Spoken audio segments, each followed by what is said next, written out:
Hi everyone, I hope you're all doing okay and you all had a lovely weekend. So I was meant to be with you yesterday, but I'm gonna completely level with you here. I went out, as you know, for my birthday Saturday. Turns out the reason why my husband had been behaving slightly strange was because he had been deceiving me. He and my best friend had been plotting a little birthday surprise. It was wonderful. I caught up with friends I haven't seen for a while, and I obviously did, as you can see, I got an amazing porn star martini tree with dry ice. I also got an amazing present. This is a jeweller called Tory Birch. Shoot the bracelet up close, and it's in rose gold, and it's so beautiful because it's from my husband and my best friend, and it just means a lot to me because I've got something that I can wear forever, and it's from both of them. They get along brilliantly. They're like their own little besties anyway, so it's just a really lovely evening. I caught up with a couple of other friends and it was great. Now, the reason why I wasn't here yesterday was because after the porn star martinis, we went to a cocktail bar and started on more porn star martinis and something called honey tequila. It's amazing. Absolutely amazing. But I forgot that I was not turning 21. I am turning 40 this week. And didn't my liver and my head let me know it the next day? And it's not just me. I checked in with both of them. One of my friends is 53 and the other one is 43. So it's not just me being irresponsible. They were also irresponsible and they were also still ill when I talked to them yesterday. So it seems to be the general consensus as you get older. But a good night was had by all. Now, obviously yesterday we had the Commonwealth Day, so we saw lots of wonderful photographs, and I'm going to talk about all of that and some more news stories that have come out in the next video, because this video finally is to do with cults and celebrity culture and the reasons why I believe that Harry behaves like someone who is actually now part of a cult. First of all, we're going to start off with Harry and Meghan's fan base, the Sussex Squad. They behave like cult followers because they're known for being the most venomous, rabid, awful. They say the sickest stuff. Like I've been truly astounded by some of the stuff I've read by their fan base that they direct at me, but more to do with what they write about members of the royal family. They attack the children, they attack the Queen. They're absolutely disgusting. I don't know how these people are still allowed to have a social media account. It really, watching their behaviour and the way that they are and how they speak, 1 minute about Meghan that be kind, be lovely, and then are doing the most disgusting death threats to people. It truly is astounding. But again, I do think with the way some of them write some of their social media posts that maybe they may not be all right upstairs. I know it's an awful thing to say, but some of them seem really incoherent. And again, the perfect example, the sort of people that can get indoctrinated into cults and cult-like behaviour. So Harry and Meghan are very much aware of this cult-like following, and I would say that they almost encourage it because they never do anything to discourage it, even when it's posting the most vile things about members of their own family. Now, as for me just saying then, the Harry and Meghan's fan base, let's be very clear here. These are Meghan's fan base. If Harry ever separates or divorces from Meghan, he is going to feel the full wrath, which will be the Sussex Squad. They will come for him and they will go after him on social media. So Harry is very much, I think, living on the sidelines or himself being classed as just a follower of Meghan, the cult of Meghan. So last week when there was lots of stuff going on to do with Lily's surprise christening, Tyler Perry flew by private jets. And it turns out this is why, because he's godfather to Lily. But after he'd been there, a story came out a couple of days later that Harry and Meghan wished to live on a private island. And as it just happens to turn out, guess who owns their very own private island? Tyler Perry just happens to own White Bay Cay Island. And 2 days later, as I said, the story broke that they were sick of publicity and wanted a private island to live on. And now, I'm not saying that Tyler is actually going to give them his island, but it's a little bit convenient. Also, clearly, Harry needs some further isolation if Meghan is thinking to shipping him off to a private island. Perhaps he's had too much celebrity attention recently and she's like, right, okay, I really want us to move to a private island now, Harry. It's my time. But you can honestly see, if this story does turn out to be true, that they do want to live on a private island, Meghan will be forever off in her private jet. Sorry, Harry, got to go to the mainland. Sorry, Harry, another business meeting. And it will be Harry sitting there cross-legged on the floor in the lotus position, wondering when his mummy, Meghan, will be coming back. And it is just I don't know. What it makes me think of, which got me onto this whole rabbit hole of cults, was Nine Perfect Strangers with Nicole Kidman, the TV series that also had Melissa McCarthy in it. Welcome to Tranquillium, where 9 stressed out city dwellers visit an exclusive and expensive luxury retreat where they are given hallucinogenics and their own personal treatment plan to help with their traumas. Sounds familiar, doesn't it? Now, what got me onto this was watching Harry with that Dr. Gabor Mate and the fact that he was so susceptible to anything that he said. The fact that even Harry himself finally had upgraded his grey suit and his grey polo shirt to a beige suit. Beige, how could he wear beige? The colour that Meghan was forced to wear when she was a member of the royal family. Remember, Meghan was not allowed to wear colours, so she didn't stand out while she was part of the royal family. Harry didn't just wear beige, however, he looks beige. He looks lifeless. He looked, I will say it, a little bit unhinged and incredibly unhealthy. I said before in the video where I discussed his interview with Dr. Mate that he had dilated pupils. He did not look well. But this is where there has been a darker twist as far as I'm concerned when it comes to Harry. And whilst I'm laughing and joking about like the cult-like behaviour, there is a little bit of it where I actually think it is turning a little bit sinister. If you think about it, we have watched Harry disintegrate from the person that he was to who he is now. And it's not just the way he talks, it's the way he looks, it's his whole general demeanour. Harry has gone from a healthy, strapping looking lad to someone that looks like they've literally had the life and soul sucked out of them. He is a shell of his former self. He might say that he's the happiest he's ever been, but he just doesn't look like he is. And every time I see him and you hear him spout some more psychobabble nonsense, he's parroting what other people are telling him. And it is something that, as I said, I laugh and joke about Harry, but I do have genuine element of concern for him as well. So let's get on to cults and how cults work, and bear with me here and see if you can actually see where I'm going with this. I'd love to hear your thoughts at the end of the video in the comments as well. Cults use certain behaviour modification with its followers to help control them, installing an us versus them mentality. Drugs often play a part in cults, especially the use of psychedelics, for example, as it makes its followers very susceptible to new suggestions, easy to manipulate and to brainwash. They associate the new suggestions to the high that they're getting from being on these drugs. It's the dopamine hit.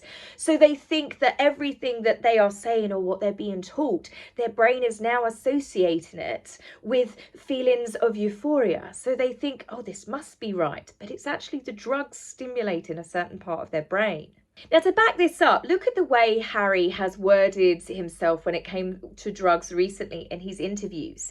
When it came to psychedelics, they helped clear his mind. They helped him see the truth, a distorted truth, which I think is being told to him by others. For example, Harry said to Dr. Mate that his childhood, he had a very good childhood. Dr. Mate said, no, Harry, no, you didn't. Your childhood isn't how you remember it. It's a story of deprivation. You are unloved.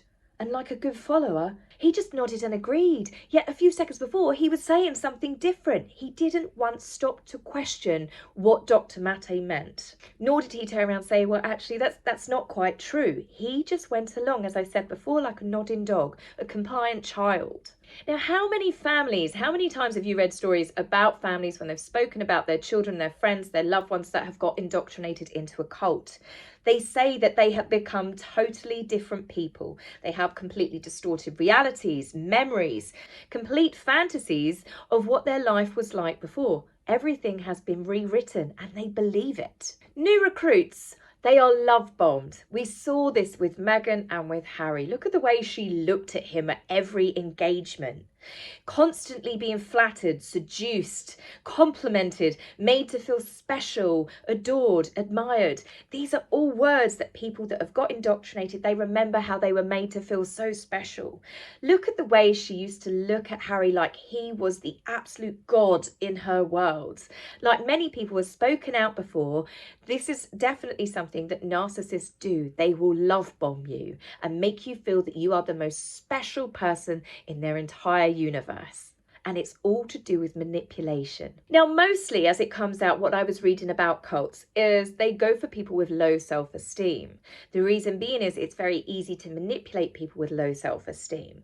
If you big them up, they're very susceptible to the love bombing, like Harry. Harry quite clearly has been harbouring feelings of playing second fiddle to his brother for a very long time. We've seen this. This isn't just something that Meghan has made him do. This is obviously stuff that has been brought to the surface, and it goes back to his childhood. Really silly, petty things from William getting a bigger bedroom or William got an extra sausage. So this is stuff from Harry's childhood that obviously did affect him, and it's been sitting there, and it's now, as we see, bubbling to the surface. Now, this has been done, and this is encouraged with Harry because it makes him easily manipulated. Harry clearly has felt second fiddle for a very long time, but the sad thing was Harry quite clearly, even by the title of his book, saw himself as a spare. I think a lot of Harry's anger comes from the fact that he has had low self-esteem. In comes Meghan, and she makes him feel that he's the most important person in the entire universe. Now, you can see how Meghan used to look at Harry and how she was hanging off of him compared to how they look now, very much when they're in public. It's Harry looking to Meghan for reassurance. Some of the things that Harry has said in interviews where he talks about Meghan. Meghan was the one that showed him the way. Meghan was the one that gave him all the answers. Meghan was the one that made him realise that he could do things, that he could walk away. He only saw the light when Meghan came into his life. This, I would like to say, red flag. Now, one of the things that they say, how people get indoctrinated into cults as well, is a lot of them come from sheltered lives beforehand. People that have grown up maybe with strict religion, or people, someone like Harry, that has grown up in his own little bubble away from the real world. They say that many people who join cults are from sheltered environments, and they have a history of blaming others for their failures due to the constraints of their upbringing. Look at Harry. It's not his fault that he did the things that he did. It's not his fault, it's behaviour. It's because he grew up in the royal family. It's the constraints that were put on him. People that have been brought up in sheltered environments like that, they are the prime targets for indoctrination into cults. Cults always have a us versus them mentality. Again, it's how they separate people. It's how they get people to disjoint themselves from their family, from their friends. They plant seeds of distrust. We are the only ones that will listen to you. We're the only people that hear for you. Again, we saw this with Harry and Meghan. Harry started turning against his friends when he first got with Meghan. She cut off his friends. She cut off the things that he was doing with his friends. He wasn't allowed to go hunting anymore. He had to cut back drinking. They went to dinner parties, and Meghan was very much ruling the roost. So friends stop inviting them round.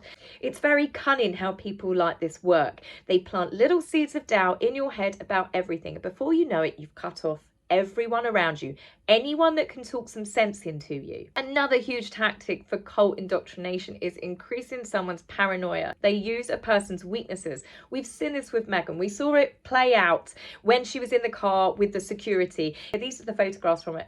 Meghan and Harry get in the car, and Meghan's going, oh, did you see the paparazzi that was following us? Have we been stalked? Harry, there was someone in the car park. I didn't point them out to you because I didn't want you to worry. If Meghan had seen someone stalking them in the car park, she would have screamed blue murder. The point is, Harry started what I would call twitching then. You saw him in the car looking around, getting really paranoid. You saw him get really tense. His whole demeanour changed.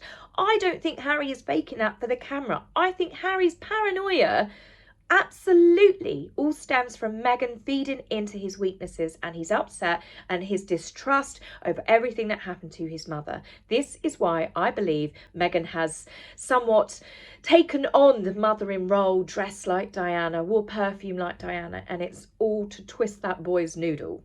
So some of the earlier stages of getting indoctrinated and being brought into the circle of a cult is they find out your weaknesses, they find out your secrets, they get you to open up, to trust them. You must trust them. I'm never going to hurt you, I'm never going to do anything with this information. Yet they do. Take Scientology, for example. I know Scientology is now classed as a religion, but they have a process called auditing, and that is where you sit down for hours and hours and hours on end with an auditor and you tell them your deepest, darkest dark. It's emotions, secrets, memories from childhood, the most embarrassing things about you, your worst absolute moments in life. You need to do this to be able to become pure, or whatever it is they call it, to be able to work up to the hierarchy, which is in Scientology. And then when I have watched news reports and you've seen people that have tried to leave Scientology, these auditing reports are then used as blackmail. They are used to threaten people to not leave, or to basically keep their silence if they do manage to leave. It's because they are weaponizing your deepest, darkest fears to use against you. Once they know your weaknesses, this is used to create mistrust with family, friends, teachers, as I said, anyone that can talk sense into you. Once Meghan knew Harry's weakness, Harry absolutely hated the paparazzi because of everything, and he blamed them very much for the death of his mother. In swoops Meghan, and then we were inundated with tales of Meghan being stalked and hounded, her mother being chased by paparazzi. Meghan was being stalked on the Suits film sets. Meghan had to call police to her house because people were trying to break into her home. Despite Harry's previous girlfriends living in London, they never had to deal with this level of harassment. But for Meghan, she was harassed and stalked so badly, her life was in danger, and Harry even released an unprecedented statement to the media to say, "Leave my girlfriend alone." She used Harry's weaknesses about his mother to manipulate him. Listen to the way Harry talks when he talks about Meghan. "I only got therapy when I met Meghan." Well, we know that's an absolute lie. But the thing is Harry really lying, or is that how Harry sees it? Harry has had therapy before, but what he's saying is, and he's saying it with conviction, he only got the type of therapy that he's on now since he met Meghan. Meghan is the one that taught him the way. Meghan is the one that made him see the truth. Meghan is the one that saved him. Again, this is all stuff, if you read about anyone that's ever been involved in a cult, this is the sort of conversations and the language that they use. Harry's anger towards his brother, his jealousy, his paranoia is all very clear for anyone to see. It's all bubbling away at the surface. This has deliberately been brought out by Harry's therapy, clearly, by encouragement by Meghan, by getting him to talk about it all the time. But what we see, well, I know what I see, is someone that is constantly self-flagellating themselves, that he is constantly trying to hurt himself. It cannot be healthy to be living like this, suffering, reliving the pain and the trauma over and over and over. It's like, as I've said before, Harry seems to be stuck in a hamster wheel, and it's not healthy behaviour, and it's certainly not something that I would say a loving spouse would ever want to see their partner go through. Cults use another technique as well to control people, and that is the self-help aspect. That what they're actually doing is they're using manipulation techniques which are disguised as self-help. They convince followers that their limited beliefs, their anxieties, their fears, and all the people that are around them, that is what is suppressing them. That is what is responsible for making them unhappy. They must cut everything out of their life to see their full potential, that everything in their life is stopping them from being their true selves. What have you seen Harry do with his life? He's cut off friends, family, country, everything he's ever known, loyal staff members. The only thing that he's kept, which I think is because Meghan could see that it could be monetized, is Invictus. Harry has turned his back on absolutely everyone and everything. Hollywood has been called Hollyweird for a number of years. There are lots of secret circles. There is definitely lots of cults. There is definitely celebrity cults and cultures. But I'm not saying that Harry is dancing naked underneath a full moon. I'm not saying that he's part of these ritual blood sacrifices or anything as crazy or insane as that, nor is he a cult of, join like a Charles Manson serial killer cult. But there is something that is definitely off, and after having watched Harry and Dr. Gabor Mate, how Harry was just completely susceptible to anything that he said and so compliant, he does to me come across like someone who has been indoctrinated into a cult. Harry's entire belief system has changed. Harry has given up absolutely everything that made Harry Harry. And I do not see a positive outcome. I do not see someone that's sitting there looking healthy. I do not see someone that's living their best life. Like a frog, if you put it in boiling water, it would jump straight out. Stick a frog in a cold pot of water and turn the heat up. up, it boils itself to death. That is just obviously a scientific theory, and I don't know what is actually twisted enough to try that. But this is honestly how I see Harry. Since he met Meghan the last 4 to 5 years, he has changed so much and given up everything. He no longer talks like himself, thinks like himself, or even looks like himself. So maybe Harry's not part of a cult, but I certainly think he has joined or been indoctrinated by the cult of Meghan. So on that note, I'll leave you with those thoughts. Tell me what you think in the comments, and I will be back with you very soon to talk about the rest of the royals. Take care for now. Bye.